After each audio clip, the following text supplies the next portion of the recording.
Soc el doctor Antonio Aguilar Ruiz, cap de servei d'urologia de l'Hospital de Mollet, i la primera intervenció que hem fet és una prostatectomia radical, que clàssicament fèiem oberta i és la primera que hem fet robòtica en aquest centre. La valoració és molt correcta perquè el malalt està totalment estable, no hi ha hagut cap incident i els resultats funcionals aparentment han sigut correctes i oncològics també.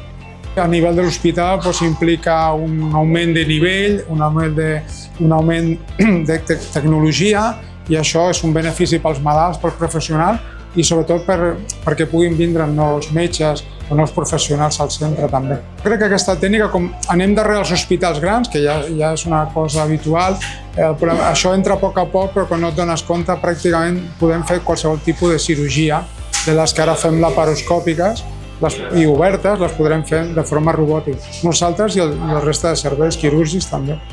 Et dona molta qualitat d'imatge perquè tenim 10 augments, tenim 3 dimensions i evita els temblors, que tots tenim.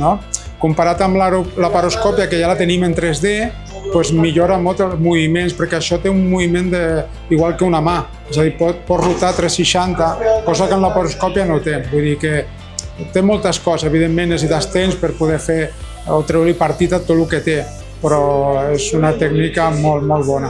Tinc la sort que l'hospital m'ha permès durant aquests anys anar al clínic, anar agafant una mica de bagatge i per tant ja tenia una mica d'experiència i amb l'ajuda dels companys del clínic m'he sentit molt bé fent la cirurgia.